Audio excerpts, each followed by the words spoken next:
It was approximately 5 miles from my office to the building site of a new home construction project I was undertaking. The project required my visitation several times a day, and the monotony of the 5 mile drive was starting to bore me. When spring arrived, I began riding my Yamaha 650. My love for motorcycling made the daily pilgrimage almost enjoyable. I pity people who have never experienced the freedom motorcycling has to offer. And living in a small central Ohio town increases your chances of surviving this sometimes dangerous hobby and gives you a wide variety of country roads on which to ride. On one particular Friday, I felt no hurry to return to the office, so I opted a slightly longer, more scenic route. Though only a few extra miles, it gave me a chance to ride through the quiet countryside and enjoy the freedom and seclusion that I had learned to love while cycling. The serenity of the ride was interrupted all too soon by a stop sign signaling the halfway point of my return trip. It also indicated the end of the quiet country road and left me with State Route 158 back to town. As I sat waiting for traffic to clear, I sensed a fluttering across the back of my helmet. I turned around to look, but saw nothing. I figured the wind must have stirred up a page from an old issue of the Gazette. I made my left turn and proceeded lazily down the highway. But as I shifted into third gear, the fluttering sound returned. I glanced to the right and saw nothing, but when I looked to my left, I discovered the mystery sound. No sooner had I seen the culprit than I had to duck my head to avoid colliding with it. Damn, that was close, I thought. I had had one other close call during my tenure as a cyclist, and that was enough. I have a severe aversion to pain. Now, normally I have no fear of birds, especially a normal everyday blue and gray barn pigeon, but this one seemed to be playing a rather precarious game at my expense. Having raised homing pigeons as a child, I knew these birds were usually very docile, and since I couldn't see this one foaming at the beak, well, I figured it was a freak circumstance.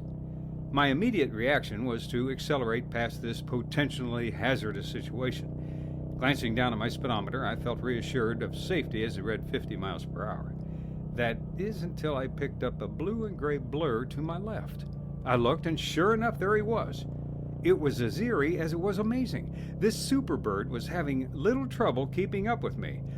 Slowly, I twisted the throttle back to accelerate. 51, 52, 53 miles per hour.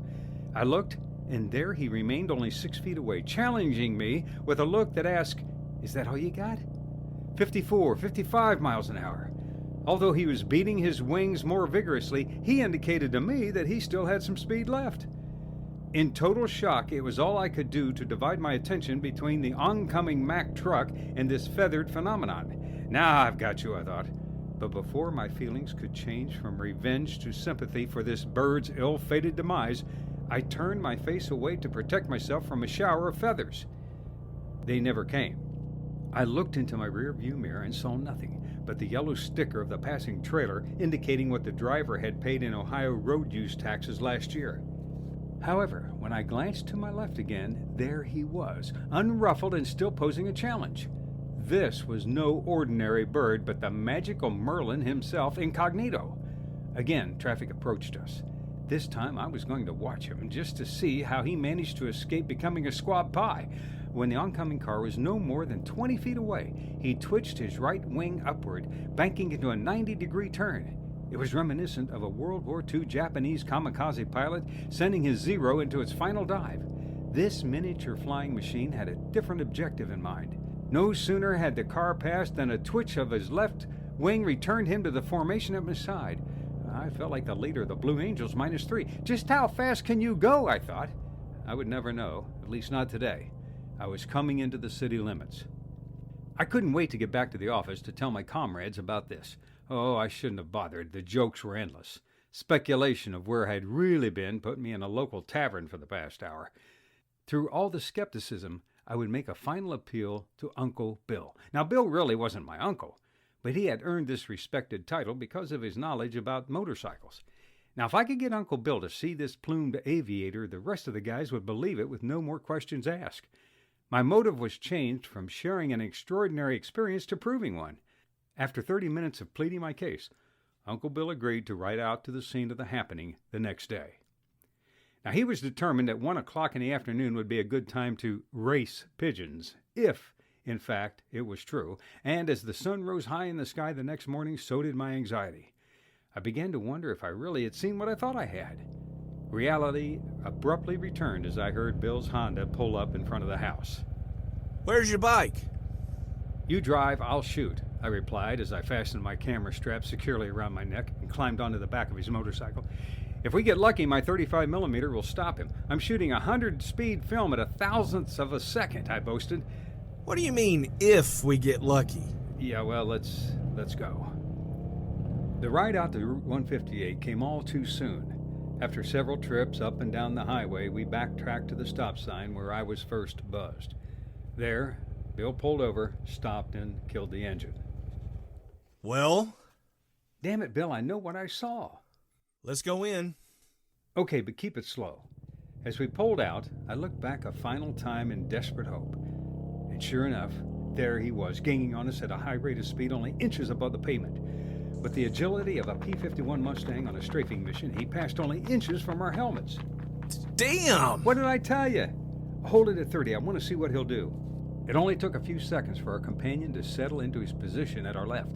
At first, instead of a smooth glide, he flew erratically, flapping and swerving back and forth.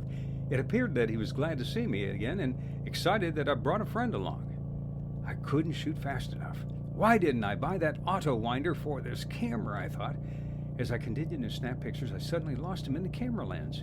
Where'd he go, Bill? I lost him. The crazy sucker's up here. Where?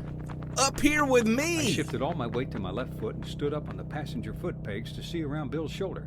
Standing up on a motorcycle at 30 miles an hour isn't something I normally do, but my obsession to see every trick this bird had up its wing stood in the way of any rational thinking. My risk was well rewarded. He was flying directly over the motorcycle handlebars between Bill's hands, no more than 12 inches away from Bill's face, and at one point Bill swore that he felt the tail feathers brush against his nose. As the road led us back into town, the aerial circus rapidly drew to a close, but not until we both had the opportunity to reach out and touch his right wing as he flew alongside.